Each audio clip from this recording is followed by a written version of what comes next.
भोले जी और माता पार्वती जी के कमल चरणों में गोड़ छूके गोड़ लागतानी हमार प्रणाम स्वीकार होखे। माँ जगदम्बा भवानी के कमल चरणों में गोड़ छूके गोड़ लागतानी हमार प्रणाम स्वीकार होखे। सब देवी देवता के कमल चरणों में गोड़ छूके गोड़ लागतानी हमार प्रणाम स्वीकार होखे। नीलम दीदी और हरेंद्र भैया के कमल चरणों में गोड़ छूके गोड़ लागतानी हमार प्रणाम स्वीकार होखे।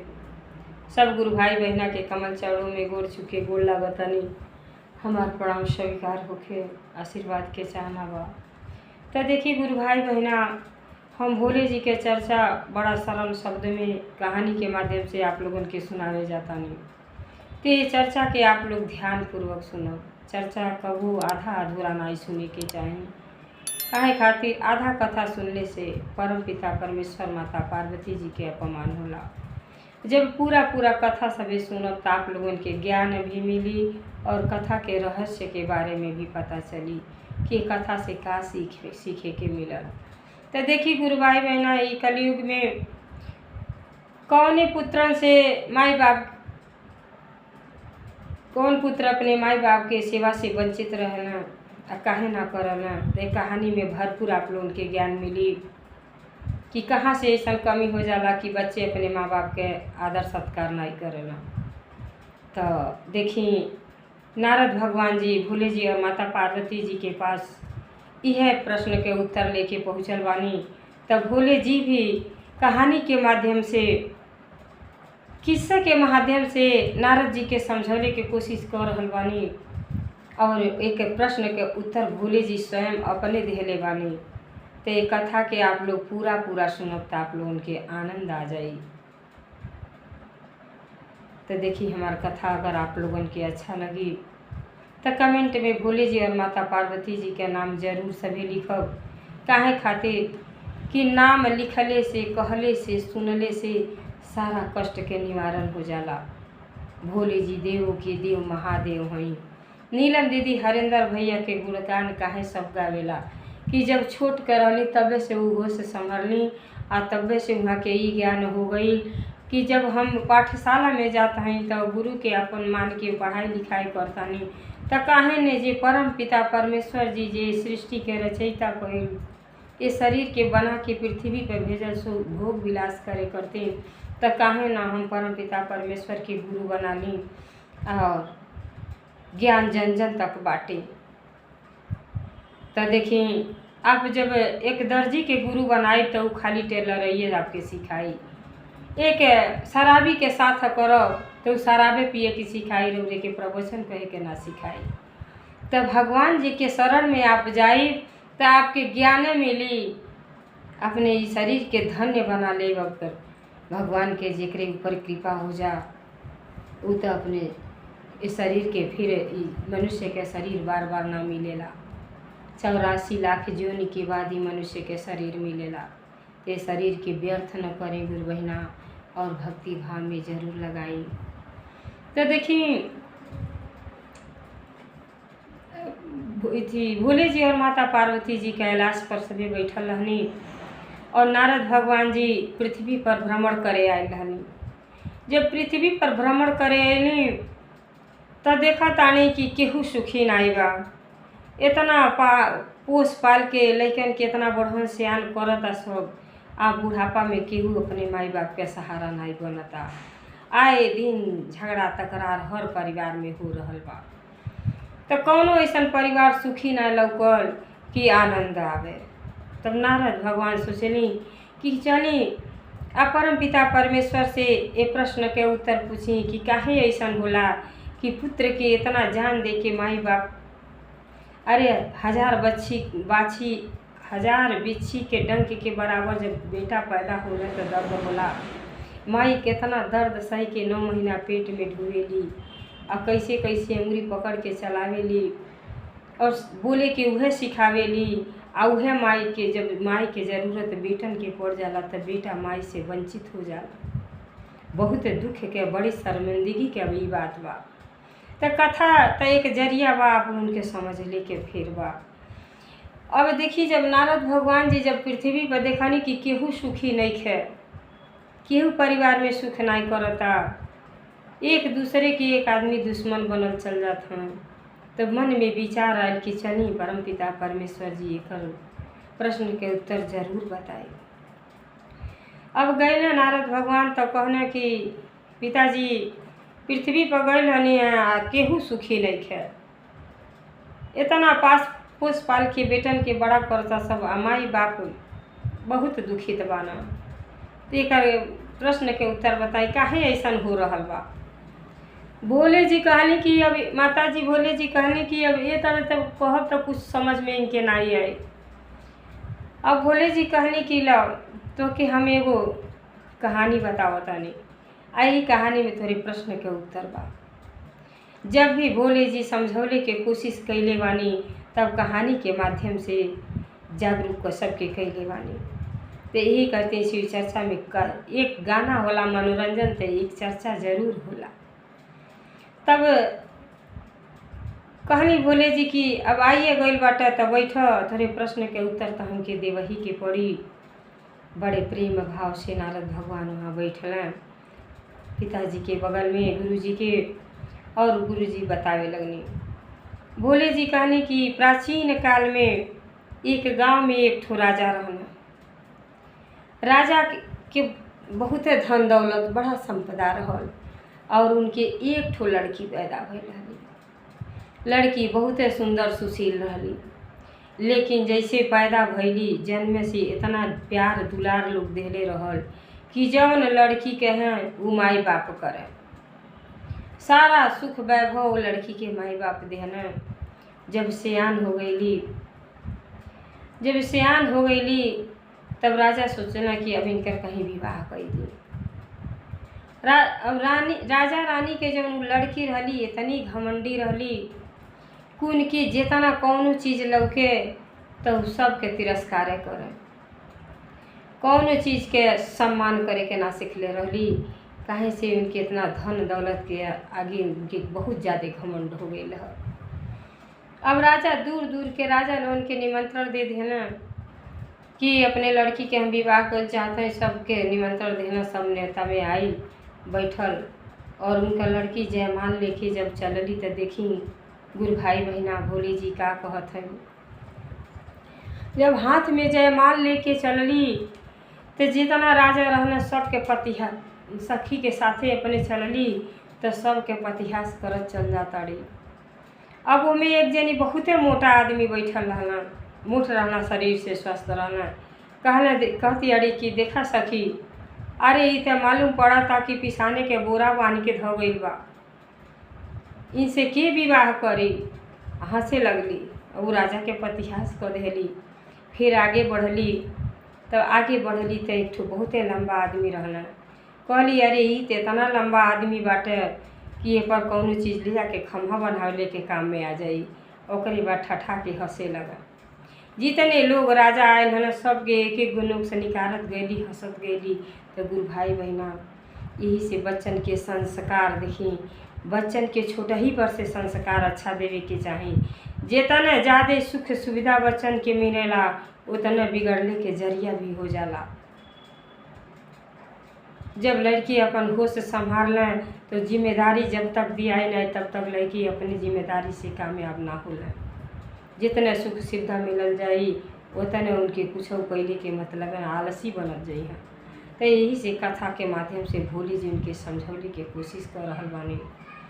ओकरे बाद फिर आगे जब बढ़ली तो एक आदमी जो राजा के लड़का आयल ना स्वयंवर में, उनकर बहुत लंबा दाढ़ी रहल, खूब लंबा रहल।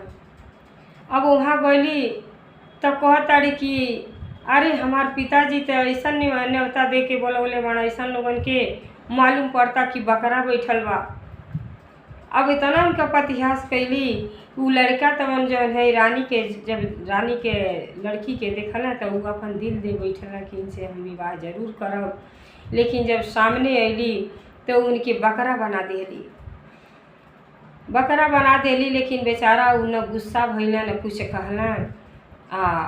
ई जौन है अंदर चल गेली। जयमाल केहू के ना डरली, अपने घमंड में एकदम धन के घमंड में चूर रहली। जब चल गईली तो राजा बड़िए क्रोधित भइल। कहना इतना ऐश्वर्य आराम देहनी उनके समझ में आ गई कि बच्चन के इतना ऐश्वर्य आराम ना देवे के चाही कि केहू के माँ बाप के न चिन्हे, केहू के सम्मान करे के न सीखे, ना कि अपमान करे के सीख ले बाटी। बहुते बेचारा लज्जित भइल, सभा उठ गई। लेकिन जौन दाढ़ी वाला राजा के लइका रहना, बड़ा धनवान रहना, कुछ बोलना नहीं, किनारे हट गए न, किनारे बैठल रहना। अब राजा इतना क्रोधित भइल, कहना कि ऐसा बा कि इनके जब सबके पतिहास को देली, इतना दूर दूर से इतना अच्छा लड़का रिश्ता लेके आइल रहना, और सबके कुछ न कुछ कह के हटा देली। तो अपने मंत्री से कहना कि अब इनकर विवाह एक भिखमंगा से हुई। जब भिखमंगा से इनका विवाह हुई तो इनका घमंड चूर चूर हो जाई, और मनुष्य के शरीर बोले बड़ी, तब इनके ज्ञान हुई। जब राजा गुस्सा में बहुत ज़्यादा गुस्सा हो गई ना, और जब ई बात कहना तो जब दाढ़ी वाला जेके बकरा बनौले रहली वो समझ गए ना कि बड़ा खुश भइल ना कि राजा के फैसला तो बहुत बढ़िया बा। अब वहाँ से अंतर ध्यान हो गई ना। तो देखी गुरु भाई बहना, उहे राजा के लइका भिखमंगा के रूप में, केहू ना जानल कि उहे राजा के लइका हमें। वो कहले जब इनका बाप भिखमंगा से इनका विवाह करी हाँ, तो वो बेचारा भिखमंगा के रूप धारण होके आ लगल वही गाँव में भीख मांगे। जब भीख मांगत देखना तो राजा कहल ही रहना अपने मंत्री से कि केहू भीख मंगा लो कि जाते के बुला दी अपने लड़की के विवाह हुई भीख मंगे से कर। जब मंत्री देखना कहना अरे राजा साहब एक भीख मंगा आयल बाना, भीख मांगता ना, कहला अपने घर में बुलाओ, उनके नहवाव धुलाओ, आ उन्हीं से इनका विवाह हुई। अब उन्हीं से जब विवाह कर दिया ना, राजा साहब अपने लड़की के भिखमंगा से विवाह कर दिया ना, और जब विवाह कर दिया ना तो वो अपने देखिए अपने घर में ना ले गई ना। काहे से उनका पतिहास तो बहुते कैले रहली, इनके घमंड के चूर करे के रहल। बहुत अच्छा राजा, बहुते ज्ञानी रहना, खाली इनसे प्रेम करत रहना। एकरे वजह से उनसे शादी कैना, लेकिन कहना कि इनके सही रास्ता दिखावे के बा। अब जब विवाह हो गए तो राजा साहब कुछ ना उनके दिहन अपने लड़की के, जौन की एकलौती लड़की रहली। अब राजा कहना कि कहाँ लेके जाओ, आता हम जंगल में एक कुटिया बा, वहीं में लेके इनके जाए, वहीं हम रहिला। अब का कहना, राजा का लड़का एक झोपड़ी ढले रहना जंगल में, और वहीं में इनके लेके गए ना। और वहाँ आमे के पेड़ रहल, खूब फरल रहल, खूब फरल रहल। जब वहाँ गई ना तो कहना कि ऐसा बा कि अब कैसे पेट पर्दा चली, आई है आम पकल बा, आई के तोड़ के आई के तू ले ला, आई के तू बेचा, जौन से आमदनी हुई वही से हमन के दोनों जनी के गुजारा हुई। रानी तो ऐसा चीज़ में पलल रहली, लेकिन जब यह कहले जब शरीर पे पड़ला तो सब सीखे के आ जाला। अब जब भिखमंगा के साथे विवाह हो गई, लगैली जंगल में रहे लगली, तो वह आम तोड़ के आ रास्ता में लेके बैठ गईली। अब वो जन भिखमंगा रहा वो अपने घरे चल गए रहना, आ फिर अपन रूप बदलना, शाम के फिर भिखमंगा के रूप में वैसे आ जा कुटिया में।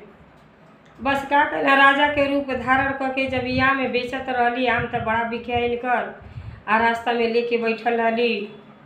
अब इनके धीरे धीरे राजा जौन है भिखमंगा राजा के रूप में अला, इनका आम छीट दिया। और जब देखली तो ओकरे बाद कुछ देरी के बाद अपन फिर रूप धारण करके भिखमंगा के आ गई न झोपड़ी में। तो आके कहत अरे कि देखी ना हम आम बेचे गए हैं, तो एगो राजा के लड़का रोना है केहू आके हमारा आम सब छीट दिया, सब खराब हो गए। तब कहना कि जब रास्ता में लेके आम बेचबू तो आम रास्ता में जब रुकावट हुई तो केहू उठा के फेंक दी, और तो स्वयं राजा खुदे रहना। ऐसा बात तू ही काम छोड़ा, ही तोहरे बस के नहीं है। अब जान गए ना कि धीरे धीरे समझ गईली, जब शरीर पर पड़ला तो समझदारी आ जाला। अब कहना कि अभी काम तोहरे बस के नहीं है, आ तो के हम दूसरा काम ढूंढत है, अगर मिल जाए तो वही काम करी। अब देखी राजा साहब के घर में इतना नौकर चाकर रहना, खाना दाना बनत रहे। अब कहना कि अला तो कहना कि एक ठो हम घर में तो के खाना बना के नौकरानी के काम बा, आओ हो जाके भोजनालय में भोजन बनाए बा, वही लगा देते हैं, वही करी है, कुछ पैसा कौड़ी मिली तब उनके जीवन यापन हुई। कहली ठीक बा, अब यहाँ से ले गई ना, आओ ही अपने बतैले ना कि हमार घर द्वार है, ले जाके भोजनालय में उनके कही देना। अभी भोजन बनावत ताड़ी तो ई का जानताड़ी कि हमारे पति देव के घर है, इनके तनिको संदेह ना भइल है, तो यह जानली कि हमार भिखमंगा से विवाह भइल बा। और जो खाना बनावत ताड़ी बड़े मन लगा के काम करत ताड़ी, जितना इनका घमंड रहल सब घमंड चूर हो गई, और बड़े प्रेम भाव से रहे के सीख गईली, और सबकर सम्मान करे लगली। जब जानला राजा वो भीख मंगा के रूप में रहना, जानना कि अब इनके में सुधार आ गई, तो भीख मंगा के रूप फिर राजा के रूप बना के आए। वही जब खाना बनाओ ताड़ी तो इनके आके अग में ठाड़ हो गई ना। जब वो ठाड़ हो गई ना तो ये लगली डेराए, ये भाई ले राजा महाराजा के घर है, आई में ई कहाँ से। तो वह दाढ़ी वाला जौन रहला, जब दाढ़ी देखली तो आश्चर्य में पड़ गई, लगली डेराए कि नहीं के तो हम बकरा कहले रहनी। अब बकरा जेके कहले रहली वही से तो इनका विवाह हो गई। जब कहले रहली कि बकरा कह के अपमानित कैले रहली, तो जब देखली महल में कि ये दादा ई राजा के यही इन्हीं के घर है, तो पछताए लगली कि अगर हम गलती ना कैले रहती तो ना ऐसा आराम के ज़िंदगी जीती। हमार घमंड के वजह से हमार बाप जो है भीख मंगा से विवाह कर दिया। तो लगली थर थर कापे, डेराए लगली कि हम अपमानित कैले बानी, यही घर में आके भोजन बनाते हैं तो हमके कहीं कुछ नुकसान न पहुँचा दें राजा के लड़का। अब वो कहला कि डेराइले के कौनो जरूरत नहीं बा, तोहरे साथे कुछ ना होई, तू हमके पहचानत ताड़ू। तब कहली हाँ पहचानत है। हम अपने घमंड में आके हम केहू के कदर ना कैली, इतना ऐश आराम के ज़िंदगी जेली कि माई बाप के भी कदर ना कैली। सबके आज हम कदर कैले रहती तो आज हम कहाँ रहती। अब बेचारी के एहसास होखे लगल, तब वो कहला कि ई हमार घर है, तनिको न डर। आज तुहार बियाह भइल रहल, जौन वो भीख मंगवा रहला, वो भीख मंगवा हम ही है। तो बड़ी आश्चर्य में पड़ली, कहली कि ई कैसे हो गई। कहला तुहार बाप जब शर्त रखला कि ये लड़की के भी घमंड तबे चूर होई, तब ई मनुष्य के कदर करी हैं कि जब इनके ऊपर पड़ी। जब तब वो भीख मंगा से बियाह करे के जब ऐलान कर दिहला तो हम अभी वहीं रहली या सुनले रहली, आ हम तो तुहके देखनी तब हमके ई पसंद आ गई लडू कि जब विवाह करब तो तुही से करब। तो हम अपन भीख मंगा के रूप धारण कर लेनी। अब तुहके सुधारे खातिर हम उस जंगल में ले जाके कुटी में रहे लगली। जब जंगल में लेके गए ना तो जब सजी खेत बाड़ी जौन भी लौके, जौन बाग बगीचा लौके सब उन्हीं के रहे के है ई केकर है। तू भिखमंगा के रूप में रह कहना, अरे जे के बकरवा कहले रहलू उ सारा जमीन जायदाद तू नहीं के है। तो बेचारी बड़ा पश्चाताप करें कि ऐसा शब्द ना बोले रहती, तो कौनो शब्द तौल के बोले के चाहिए, तो हम आज कहाँ रहती। तब बाद में पछतावा के सिवा कुछ हो ना रह जाला। तब बेचारा जब सच्ची बात बतावना, कहना तू हमारा अर्धांगिनी हो, आज से विवाह कैले बाड़ू, एक भीख मंगा नाई, वो स्वयं हम ही तोहार पति हैं। तो बेचारी के एहसास भइल और पति के चरण में गिर गईली, और घमंड सारा चूर चूर हो गई। और वहीं उनके ज्ञान हो गई कि अपने बड़ों के कदर कैसे करे के चाहिए। तो वह लड़का अपने माई बाप के कदर ना करना, जब माई बाप छोटे ही से उनके ज्ञान ना सिखावेला। माई बाप तो सिखावेला कि बड़ों के आशीर्वाद ला, बड़ों के आशीर्वाद जे लेला ते के पता नहीं कहाँ ये आशीर्वाद काम में आ जा। तो वह लड़के अपने माई बाप से वंचित हो जाना, जे सेवा भाव नहीं करेला, ओकर कितना हो कमाला, जीवन धन्य ना होला। कलयुग में यह कुल हो रहल बा। तब भोले जी कथा के माध्यम से उनके समझौनी कि देतना जब लड़के छोटे रहे ना, छोटे ही पर से लड़कन के अच्छा संस्कार देवे के चाहिए। जब ऐश आराम जितने मिली उतने वो कुछ ना कई चनिए। आ जब शरीर पर बोझ पड़ला त कमाए और जिए खाए के आदमी सीख जाला, अपने बड़ों के सम्मान करेला, आदर करेला, तो ओकर सर गर्भ से ऊँचा रहेला। तो वह लड़के जे के अपने जेकर माई बाप अपने बच्चन के संस्कार ऐसा ना दे ले रहे कि अपने बड़ों के सेवा कर, तो वह लड़के बुढ़ापा पे अपने माई बाप के कदर ना करेला। एक खिस्सा कहानी तो यही करतीन बनल है कि अपने लड़कन के अच्छा संस्कार देवे के चाही। आप भक्ति भाव करे जातानी मंदिर में, अपने बच्चन के जरूर ले जाएं, सीख दें कि भक्ति में बहुत शक्ति है। जैसे लड़के होश संभाले न पहला गुरु तब माई होली। हम पत्थर के पूजे तब मंदिर में चल जानी, लेकिन जौन माई बाप आपके 9 महीना पेट में ढोलें और बढ़न कैलें, सेवा भाव कह के इतना बढ़न कैलें, चले के उंगली पकड़ के सिखौलें, हर खुशी के ख्याल रखलें, और वही माई बाप के हम अपने से अलग कर देतानी, ले जाके अनाथ आश्रम में डाल देतानी। तो ये कहाँ के अन्याय है? ऐसा काम गलती कबो ना करे के चाहिए। हर माई बाप के अपने बच्चन के अच्छा संस्कार देवे के चाहिए। आगे हम जैसा हम करब वैसे पीछे वाली भी पीढ़ी चली।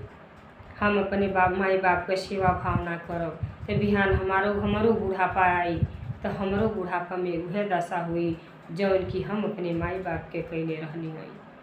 तो कथा से तो यह कुल सीख मिलेला। भोले जी यह समझौले के नारद भगवान की कोशिश कैली कि अपने बच्चन की अच्छा संस्कार दी, ज्ञान के मार्ग बताई कि जौन से उनका जीवन धन्य रहे, अपने भी खुश रहें, अपने परिवार की खुश रखें। तो वह लड़की अपने माई बाप के ना कहना माने न, जौने लड़कन के कोनो अच्छा संस्कार न देले रहनी, तो बुढ़ापा में बहुत दुख सहे के पड़ेला। तो अपने लड़कन के अच्छा संस्कार दी, सही मार्ग बताई कि तू जब करे लायक लड़के हो जा तो कुछ भार सौंपी, कुछ कर्म करें, अच्छा कर्म करिए तो आगे बढ़िए। तो कथा और खिस्सा से तो यह कुल ज्ञान मिलेला सीखे करते। तो देखिए आप लोग भी अपने बच्चन के अच्छा संस्कार दें कि बुढ़ापा बढ़िया से कट जाए। हर हर महादेव, घर घर महादेव, भोलेनाथ की जय, सच्चे दरबार की जय, छप्पर कूट देवता की जय।